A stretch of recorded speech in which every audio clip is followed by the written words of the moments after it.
여호수아 24장 본문이 14절, 15절인데요. 29절 말씀해 보시면 24장 29절 말씀해 보시면 이 일 후에 여호와의 종 눈의 아들 여호수아가 110세의 죽음에 이렇게 기록합니다.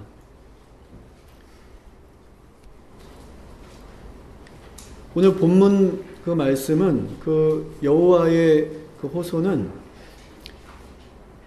여호수아가 자신의 생을 마감하기 얼마 전에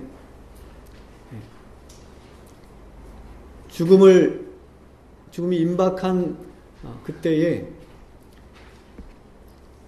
이스라엘 백성들 향해서 호소한 굉장히 이렇게 비장함이 느껴지는 그런 장면으로 우리가 이해를 할 수가 있겠습니다. 그래서 이 여호수아는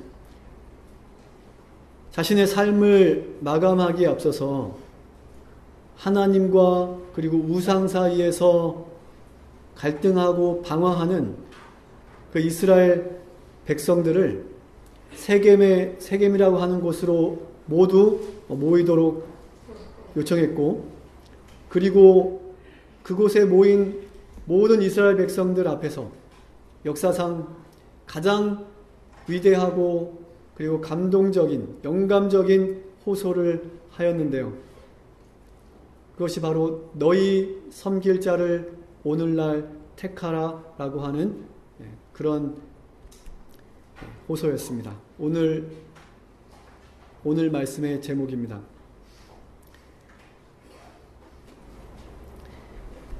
지금으로부터 약 3400년경에 여호수아는 세겜이라고 하는 땅에서 너희 섬길 자를 오늘날 택하라고 하는 외침을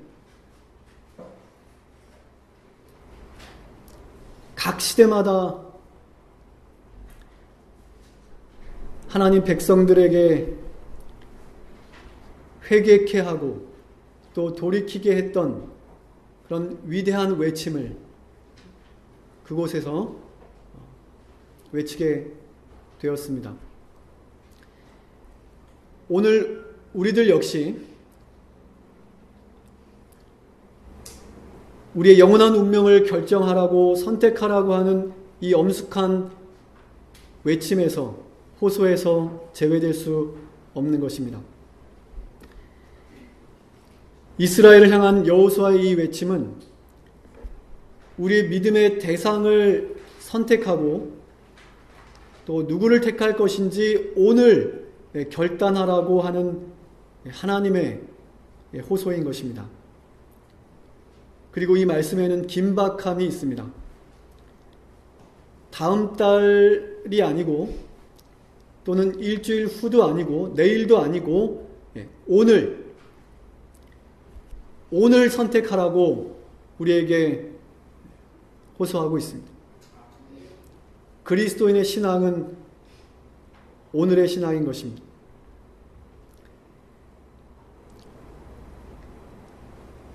제가 속초에서 목회를 할 때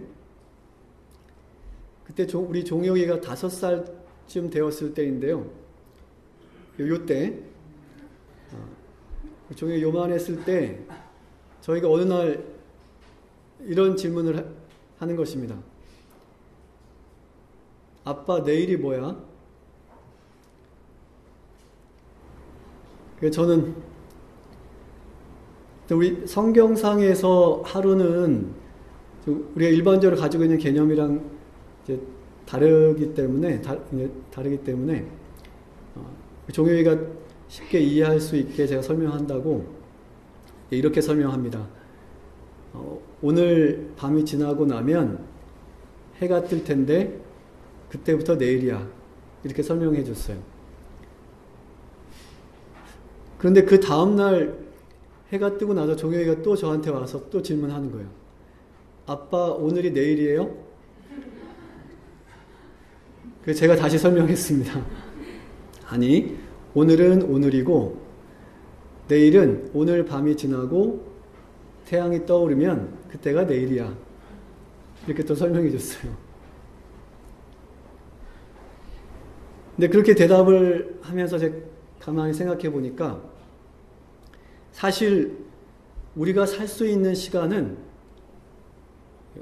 현재밖에 없는 거예요.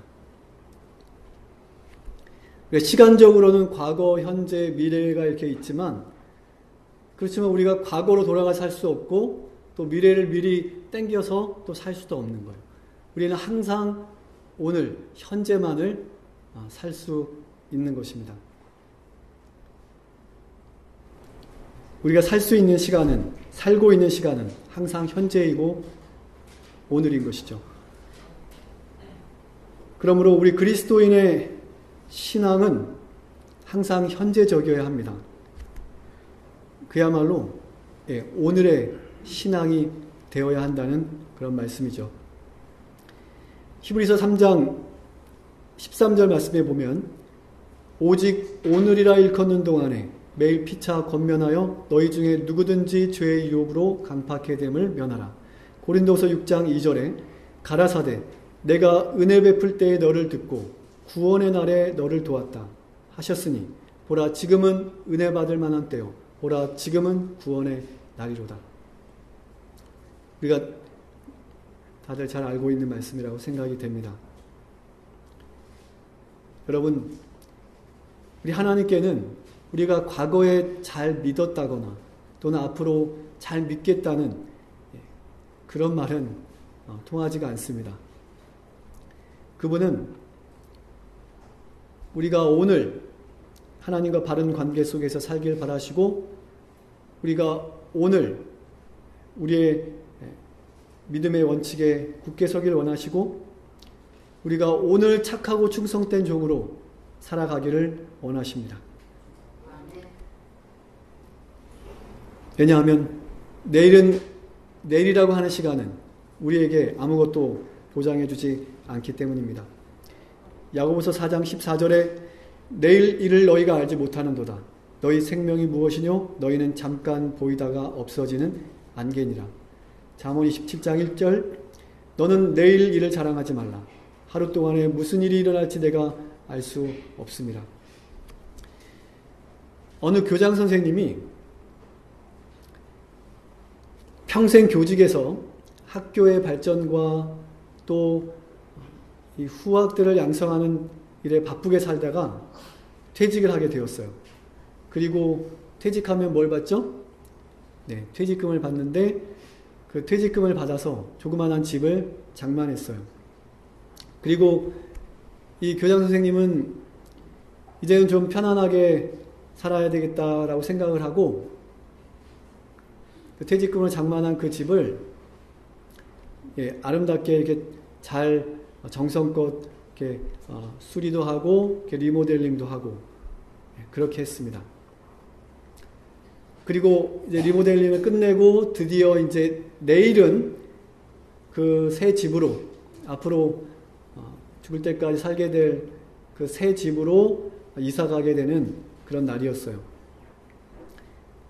이분은 밤 늦게까지 짐을 정리하고 그리고 늦은 시간에 잠에 들었습니다. 그리고 이제 이사 가는 날 아침이 되었습니다. 다른 식구들은 다른 날보다 더 일찍 일어나가지고 이사를 준비하느라고 바빴는데, 그런데 이 교장 선생님은 소식이 없는 거예요. 일어나지 않으시는 겁니다. 그래서 식구들이 그 교장 선생님을 깨우러 갔어요. 방의 문을 열고 누워 계신 그 교장 선생님을 흔들면서 깨웠어요. 아빠, 여보, 오늘 이제 우리가 이사 가는 날이야. 일어나. 대답이 없는 것입니다. 이 교장 선생님은 새로운 집으로 이사 가는 날 영원히 다른 곳으로 이사를 떠난 것입니다.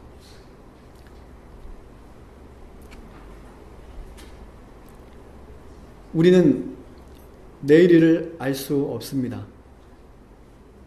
내일이라고 하는 시간은 우리에게 아무것도 보장해 주지 않습니다.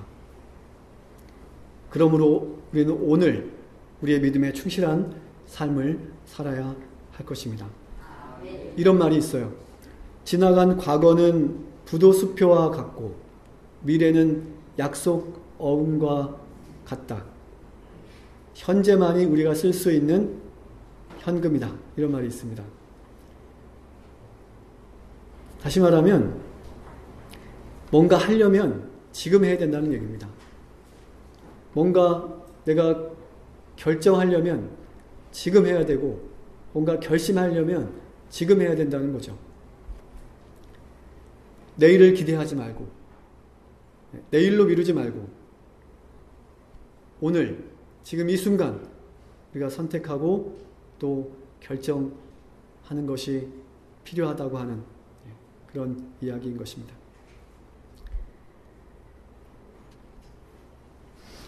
여호수아 24장은 여호수아의 고별 설교를 담고 있습니다. 여호수아는 이 세상의 삶을 끝내기 전에 이스라엘 백성들에게 이 세상을 살면서 가장 위대한 선택, 하나님을 섬기는, 유일하신 하나님을 섬기는 그런 선택을 하도록 이스라엘 백성들에게 촉구하였습니다. 우리가 인생을 살아가면서 우리가 무엇을 선택하느냐 하는 문제는, 이것은 단순한 문제가 아닌 것 같아요. 왜냐하면 우리가 무엇을 선택하느냐에 따라서 우리의 인생이 바뀌어질 수가 있기 때문입니다. 물론 우리가 선택할 수 없는 것들도 있어요. 우리 부모님을 선택할 수 없습니다. 내가 남자로 태어날지 여자로 태어날지 선택할 수 없어요. 이렇게 우리가 선택할 수 없는 것들도 있지만 우리는 살아가면서 많은 것들을 선택하면서 살아갑니다. 학교를 선택하고 친구를 선택하고 직업, 배우자 등등. 그리고 우리는 우리가 선택한 그것에 의해서 우리의 인생이 바뀌고 또 우리의 운명이 바뀌기도 하죠. 여러분이 좋아하고 잘 아는 우리나라 국가대표, 영원한 우리 국가대표, 그 축구 국가대표 선수, 우리 박지성 선수. 네, 박씨인데요. 네. 네. 이 박지성 선수가 만약에 다른 운동을 했으면 어떻게 됐을까? 사실 이 박지성 선수는 어렸을 때는 야구를 좋아해서 야구 선수가 되는 게 꿈이었대요. 근데 야구부에서 그 박지성 선수를 받아주지 않아서 그래서 다시 축구를 포기하지 않고 축구를 시작하게 되어서 지금의 세계적으로 유명한 그런 축구 선수가 되었는데, 만약에 박지성 선수가 야구를 계속 했다 그러면 어떻게 되었을까? 물론 야구도 잘 했겠죠. 그러나 아마 그의 인생은 또 완전히 달라졌을 것입니다. 그럼 우리 인생에서 우리가 선택하는 것들 중에서 정말 그 무엇보다 더 중요한 선택이 있다면 우리 섬길 대상을 선택하는 문제일 것입니다. 이 문제는, 이것은 우리의 영원한 운명을 결정하는 그런 중대한 사안이기 때문이죠. 그래서 여호수아는 죽기 전에 그의 민족들에게 하고 싶은 얘기 많았겠지만 거두절미하고 정말 너희가 우상을 버리고 사실은 하나님을 선택하라고 하는 그런 호소였습니다.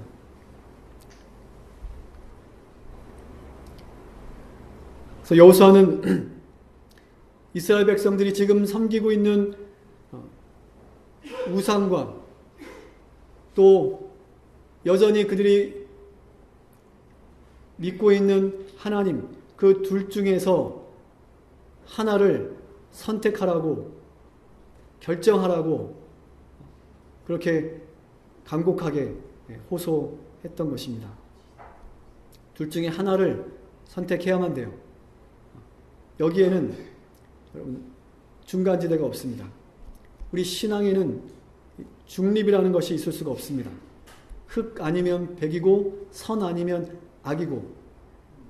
그래서 우리는 이 인류의 역사, 곧 선과 악의 이 대쟁투에서 중간지대라고 하는 것은 없습니다. 우리는 하나님께 전적으로 헌신하든지 또는 사단에게 전적으로 헌신하든지 둘 중에 하나가 될 것입니다.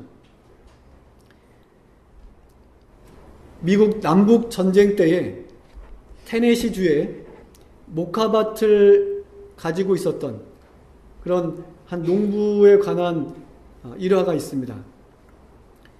이 농부는 당시 이 북군과 남군이 전쟁을 하고 있던 그 상황 속에서 그는 나는 어느 쪽에도 속할 수가 없다는 그런 이유로 북군의 곤색 바지와 남군의 회색 자켓을 입고 중립을 지켰어요.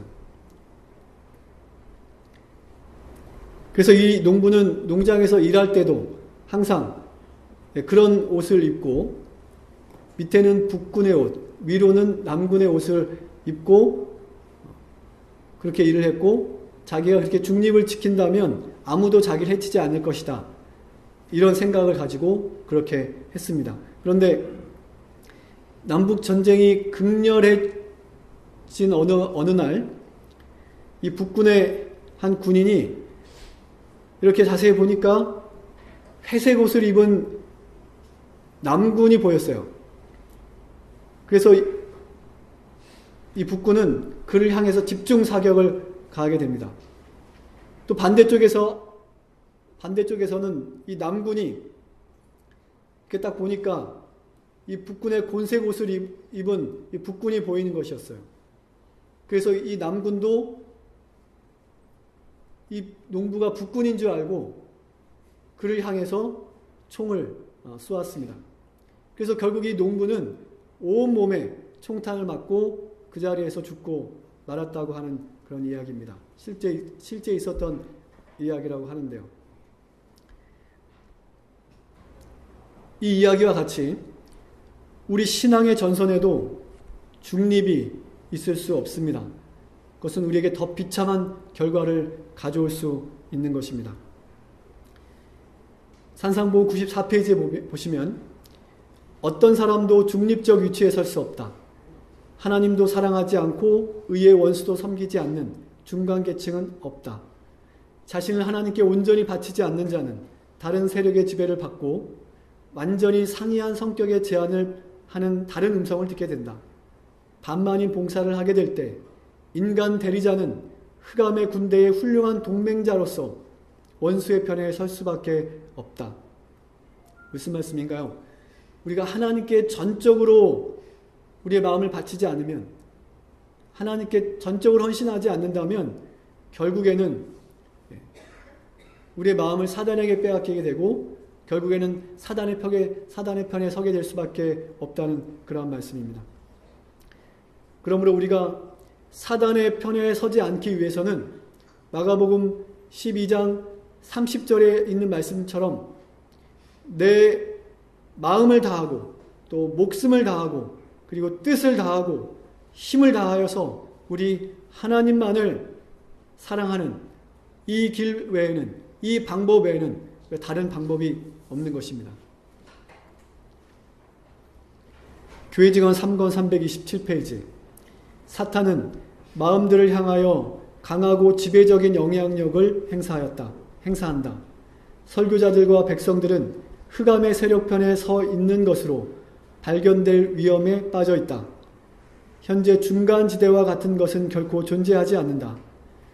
우리는 모두 오른편에 결정적으로 속하든지 그릇된 편에 결정적으로 속한다.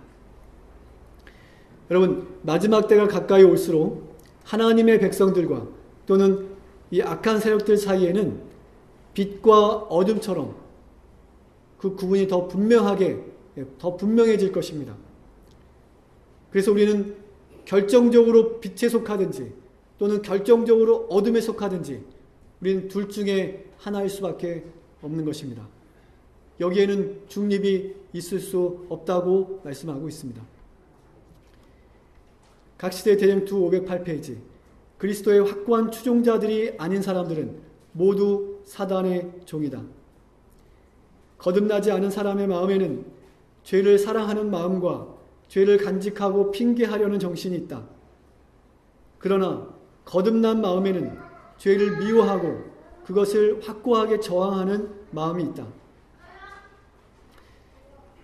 자, 이 말씀에 있는 것과 같이 정말 진정으로 예수님의 길을 따르는 진정한 그분의 제자들은 예수님과 같이 죄를 미워할 것이고 그리고 저항할 것이라고 말씀하고 있고, 반대로 사탄의 추종자들은 죄를 사랑할 것이다 이렇게 말씀하고 있습니다. 죄를 미워하고 죄를 버리든지 아니면 죄를 사랑하든지 둘 중에 하나입니다. 우리는 둘 중에 하나를 선택해야 됩니다. 오늘날 이 전 세계적으로 일어나고 있는 재난들과 또 전쟁들과 그 범죄들 그리고 도덕적 타락은 우리 예수님의 재림이 가까이 왔음을 알리는 징조이며 동시에 오늘 우리들의 분명한 선택과 결단을 촉구하는 하늘의 음성임을 여러분 듣게 되시기를 간절히 바랍니다.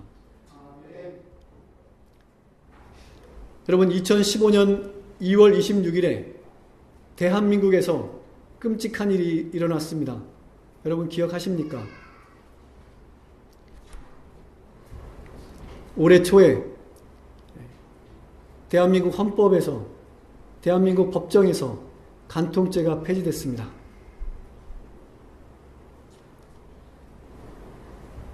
십계명에 명백히 여전히 명백하게 기록하고 있는 십계명의 7번째 계명, 간음하지 말라고 하신 하나님의 율법이 무효화되어 버렸습니다. 이 나라에서, 우리가 사는 이 나라에서 무효화되어 버렸습니다.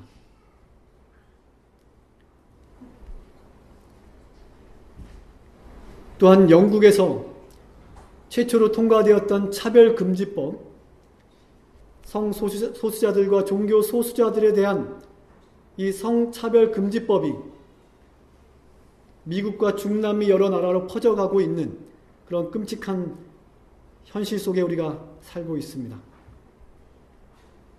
이제는 성소수자들에 대한 그런 이 유교에 방종하는 이 변태적인 성행위를 하는 이런 성소수자들에 대해서 더 이상 말할 수가 없습니다. 이제는 종교 소수자들, 온갖 잡다한 이설을 가지고 사이비 종교단체를 이루고 있는 그런 종교들에 대해서도 더 이상 말할 수 없습니다. 이제는 우리가 잘못된 것을 잘못되었다고 말하는 것이 불법이 되는 그런 시대가 되어가고 있습니다. 정말 이상한 세상이 되어가고 있습니다.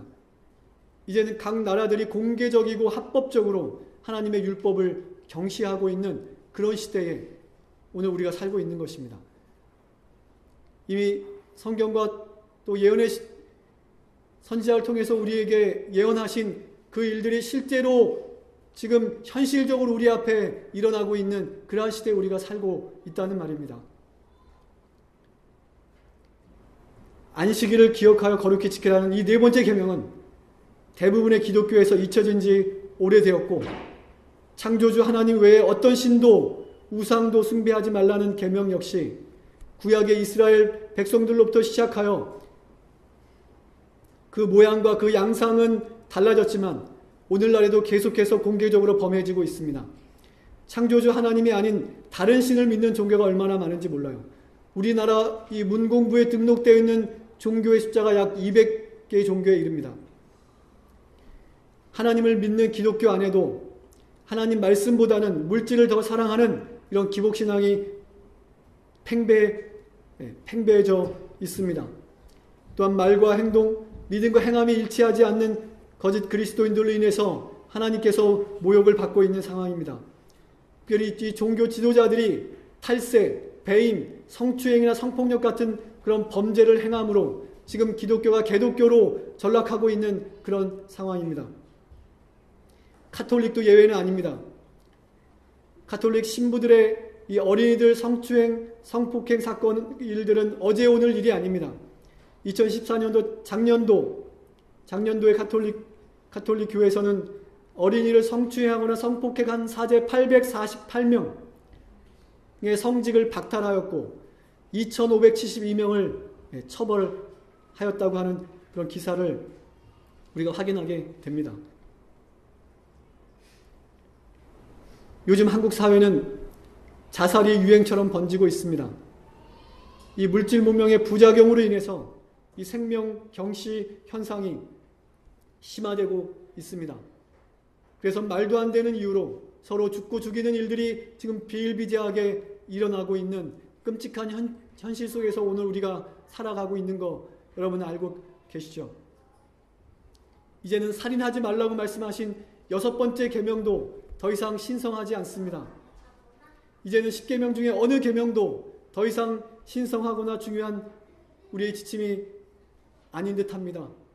오히려 이 하나님의 계명이 구시대적이고 또 현 시대에 맞지 않는 낡은 개념으로서 박물관에나 있어야 할 그런 것으로 취급받고 있는 세상이 오늘 우리가 살고 있는 이 세상인 것입니다. 그렇지 않지만, 그럴 수 없지만 지금 사실상 그런 상황 가운데 우리가 살고 있다는 것입니다.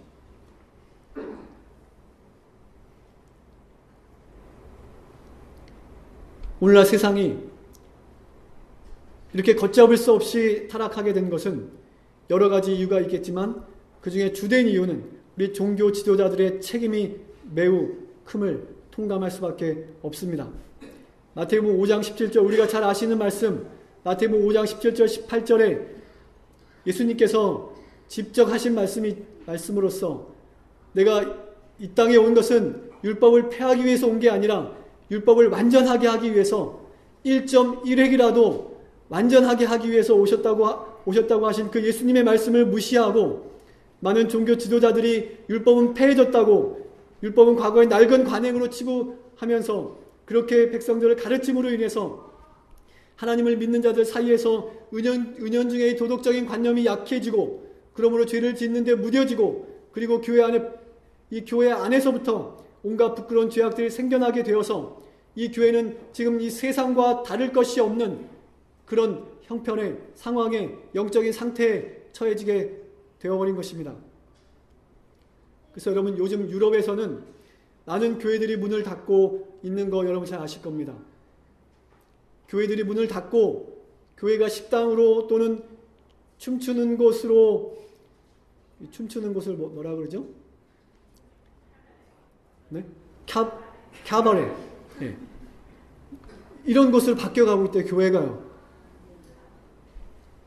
또 이 무슬림의 신전으로 바뀌어가고 있다고 하고, 교회가 있을 이유가 없는 것입니다. 각시대 대쟁투 제36장 절박한 최후의 위기에 있는 말씀인데요. 사람이 하나님의 율법에 순종할 의무에서 해방되었다는 교리는 이미 사람들의 도덕관념을 약화시키고 이 세상에 죄악의 물결이 들어올 수문을 열어놓았다. 불법과 방탕과 타락은 걷잡을 수 없는 조수처럼 우리를 휩쓸고 있다. 사단은 자신의 흉악한 음모가 성공하는 것을 보고 즐거워한다. 부도덕에 대한 열중, 생명을 희생시키는 방종, 부절제의 놀라운 급증, 각양각색의 범죄는 하나님을 경외하는 모든 사람들을 각성시켜 악의 물결을 막기 위하여 어떻게 할 것인지 생각하도록 만들어야 한다. 여러분, 이 세상의 부패와 타락 앞에서 여러분들은 정말 이 악의 물결을 어떻게 막아야 될지 여러분 정말 고민하시고 이를 위해서 정말 여러분 기도하고 계십니까? 여러분들이 정말 하나님의 백성들이라면 여러분 이런 상황에 우리가 어떻게 행동해야 되겠습니까?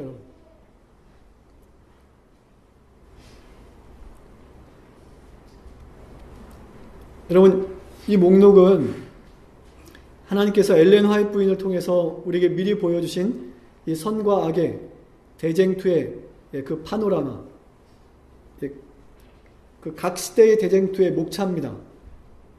그래서 각 시대의 대쟁투라는 이 책은 예루살렘의 멸망으로부터 시작해서 대쟁투의 종말, 다시 말하면 우리 인류 역사의 그 마지막까지를 기록해 놓은, 풀어 놓은 그런 책이라고 할 수 있겠죠? 여러분 지금 오늘 우리는 어디쯤 와 있다고 생각하십니까? 지금 여러분은 이 세상 죄악의 역사의 어느 지점에 여러분 서 있다고 생각하십니까? 여기 1장부터 42장까지 있는데 우리가 어느 지점에 와 있다고 여러분 생각하세요?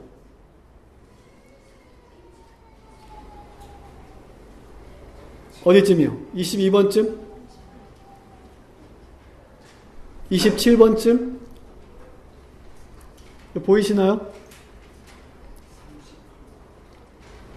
38번 최후의 경고. 네, 최후의 경고. 네, 최후의 경고가 지금 이 최후의 경고는 세천사의 요한계시 14장에 나오는 세천사의 기별, 영원한 복음이 온 세상에 증거되기 위해서 성령의 능력을 통해서 하나님 나라의 그 복음이 전해지는 그러한 내용입니다. 그래서 바벨론에서 나오라고 하는 그런 경고가 주어지는, 그리고 마지막 이 오순절 때와 같이 성령의 능력으로 복음이 온 세상을 환하게 하는 그런 역사가 일어날 것입니다. 그것은 이제 곧 있게 될 것이고, 지금 오늘 우리는 어느 시점에 와 있냐면 36번입니다. 그 위에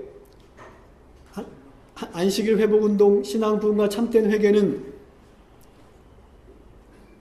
그렇다면 뭐 전에 다 있었던 일들이 끝난 일들이 아니라 그것은 마지막까지 계속 되는 일들인데, 지금 오늘 우리가 지금 와 있는 시점은 여기 36장에 보면 절박한 최후의 위기라고 되어 있습니다.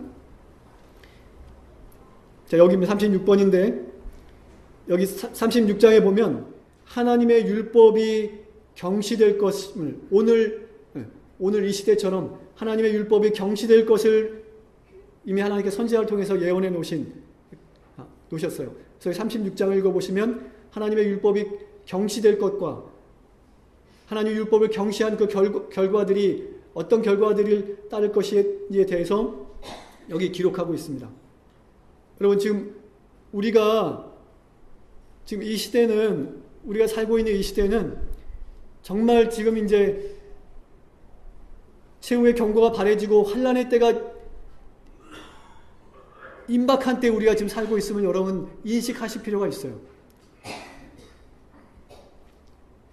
지금 우리가 여기 와 있습니다. 이 죄악의 역사가 끝나기 얼마 남지 않았어요, 이제.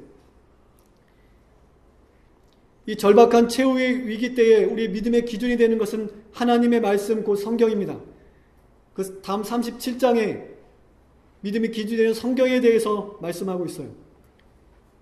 중세 이 종교 암흑시대를 끝내게 했던 이 종교개혁의 모토였던 오직 성경, 오직 하나님의 말씀이 이 선과 악을 구분하는 기준이 될 것입니다. 하나님께 충성하는 자들과 또는 사탄에게 충성하는 그런 자들을 구분하는 기준이 하나님의 말씀, 하나님 말씀이 될 것임을 우리에게 말씀하고 있어요. 37장에서. 그래서 그 37장 믿음의 기준이 되는 성경 595페이지에 보시면 이렇게 기록하고 있습니다. 그러나 하나님께서는 이 세상에서 성경, 오직 성경만을 모든 교리의 기준과 온갖 개혁의 기초로 삼아 지지하는 백성을 가지실 것이다. 학자들의 의견, 과학의 이론, 종교 회의에서 정한 신조나 결정은 사람들이 대표하는 교회와 다수의 의견에 따라 다양하고 일치되지 않을 수도 있다. 그러나 어떤 종교적 신앙에 관하여 그 참부를 결정할 때는 위에 열거한 것들의 전부나 그 하나에 좌우돼서는 안 된다. 우리는 어떤 교리나 교훈을 받아들이기 전에 그것이 여호와가 이같이 이르노니 하는 분명한 말씀에 일치되는지 확인해야 한다. 여러분, 선과 악을 구분하는 다른 어떤 분명한 기준이 있으면 저에게 말씀해 주십시오. 여러분이 죄악 세상에서 선과 악, 하나님의 백성과 사탄의 추종자를 구분할 수 있는 분명한 어떤 기준이 있다면, 하나님 말씀 외에 어떤 다른 분명한 기준이 있다면 저에게 얘기해 주십시오. 다른 기준이 없습니다. 하나님의 말씀과 계명밖에는 없어요.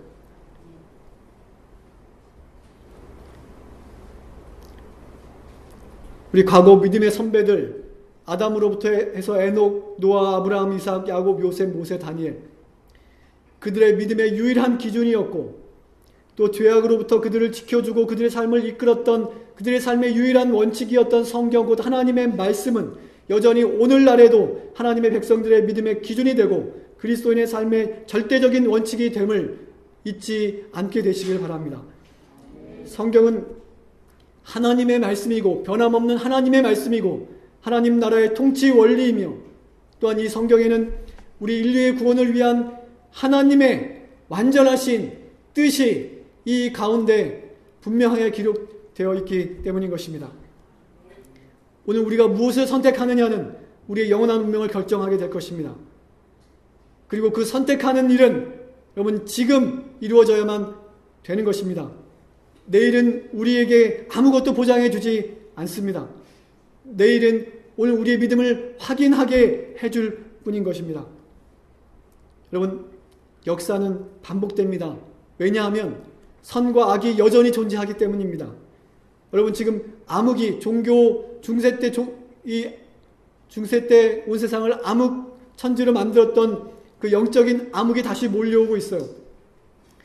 중세 시대에 성경을 읽을 수 없게 함으로써 영적으로 도덕적으로 암흑 시대를 만들었던 사단은 이제는 다른 방법으로 세상을 암흑으로 만들고 있습니다. 각시대 대쟁투 36장 절박한 최후의 일기에 보면 로마교의 최상권 시대에 편만했던 영적 암흑과 죄악은 로마교가 성경을 금지함으로 생긴 필연적 결과였다.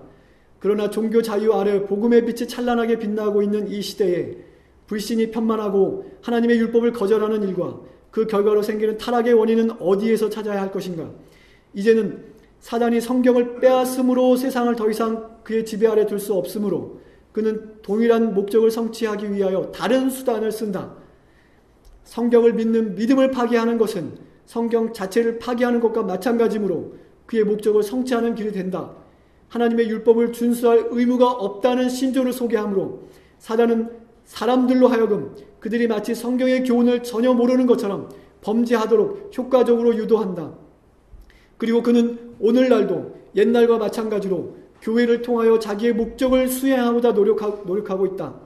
오늘날의 종교단체들은 성경에 명백히 나타나 있는 인기 있는 진리를 듣기를 거절하고 인기 없는 진리를 듣기를 거절하고 그 진리를 대적하여 싸우는 중에 여러 가지 해석을 채택했으며 회의론의 씨를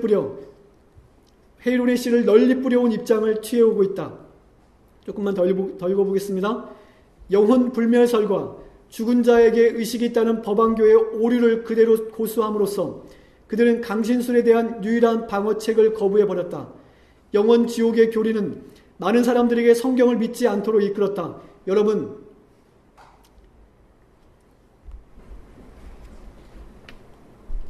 성경을 하나님의 말씀으로 믿는 사람 이상으로 무신론자들이 많다는 거 여러분 알고 계십니까? 무신론자들의 숫자가 거의 10억에 가깝습니다. 무신론자들이 하나님 말씀을 믿는 기독교인들을 조롱할 때 제일 많이 얘기하는 것이 무엇인지 아십니까? 어떻게 사랑의 하나님이 자기가 창조한 존재들을 영원히 지옥에 던져놓는 그런 하나님이 사랑의 하나님이냐? 여러분 인터넷 유튜브에 들어가서 무신론 쳐보세요. 무신론자들이 제일 많이 기독교에 대해서 비난하는 것 중에 하나가 바로 이 영원 지옥설입니다.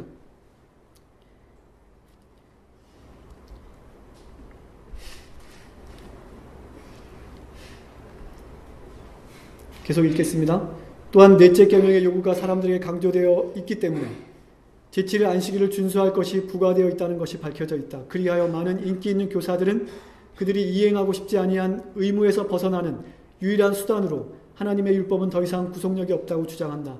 그리하여 그들은 율법도 안식일도 모두 내어버린다.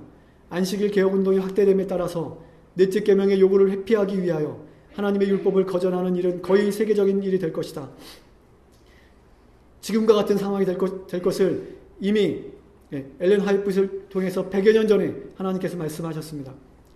종교 지도자들의 가르침이 불신에 대하여, 강신술에 대하여, 그리고 하나님의 거룩한 율법을 멸시하는 일에 대하여 문을 열어놓았다. 그러므로 그리스도 교계에 있는 죄악에 대한 무서운 책임이 지도자들에게 있다.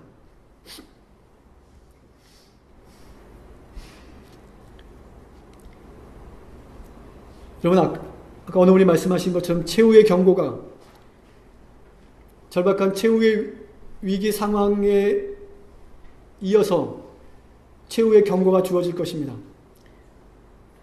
성령의 능력으로 하나님의 역사에 동참하는 하나님 백성들을 통해서 이 세상에, 온 세상에 최후의 경고, 하나님의 나라의 영원한 복음이 전해질 것입니다. 그때에 무엇이 참 진리인지, 무엇이 인류를 위한 하나님의 뜻인지가 온 세상 모든 사람들에게 분명하게 제시될 것입니다.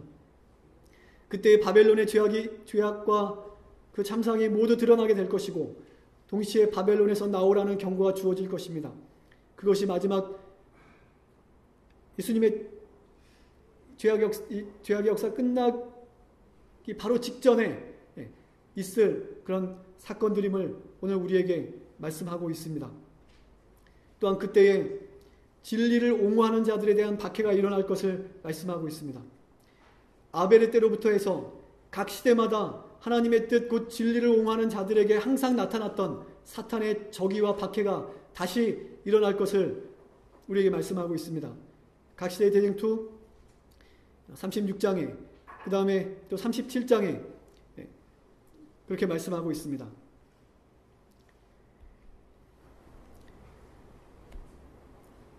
최후의 경고가 인류를 향한, 이 세상을 향한 하나님의 최후의 경고가 이 세상에 주어진 이후에 모든 사람들은 자신이 믿는 바를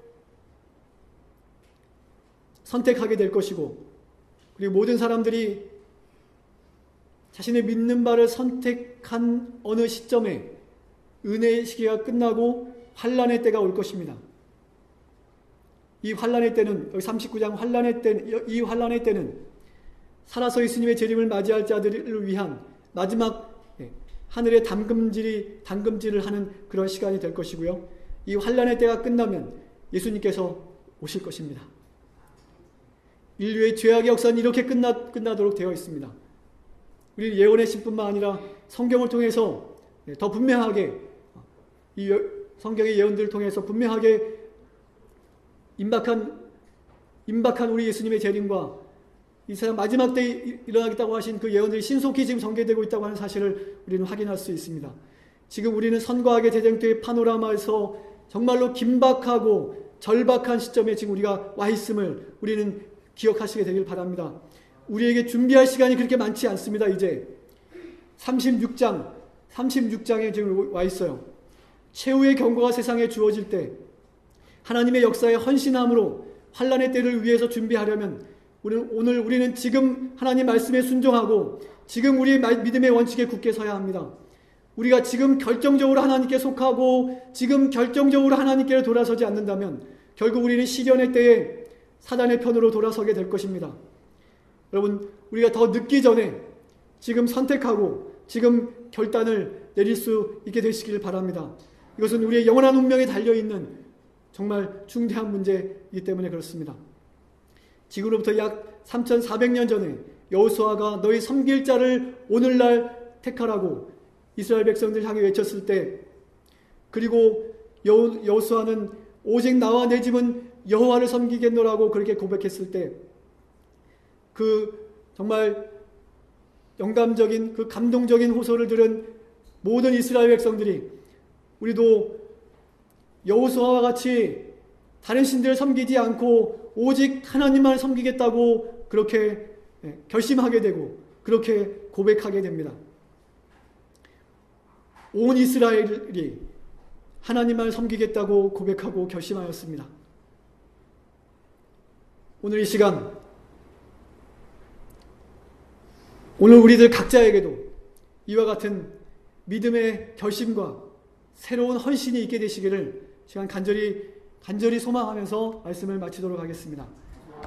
기도하시겠습니다. 하늘에 계신 우리 아버지, 이제 세상 이 죄악의 역사가 마지막을 향해서 걷잡을 수 없이 치닫고 있음을 성경의 예언과 또 영감의 기별들을 통해서 우리에게 보여주셨습니다. 아버지, 이제 우리에게 시간이 더 이상 없습니다. 아버지, 우리가 여호수아의 그 고별 설교에 담겨있는 그 간절한 호소를 듣게 하시고 우리가 세상의 모든 것들을 다 버리고 오직 하나님만을 섬기겠다고 하는 그러한 새로운 결심과 헌신이 우리 모두의 심령 가운데 바로 새겨질 수 있도록 아버지 역사해 주시옵소서. 예수 그리스도의 이름으로 간절히 기도드립니다.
이제는 우리 하나님의 무한하신 사랑과 우리 예수 그리스도의 다함없는 충만하신 은혜와 성령님의 감동 강화하심과 교통하심과 승리하게 하시는 귀한 역사가 오늘 멀숙여 기도하는 모든 우리 대장교회 믿음의 가족들 위해 주님 오시는 그날 그 순간까지 함께 하옵시기를 사랑이 많으신 예수 그리스도의 이름으로 간절히 축원드리옵나이다. 아멘.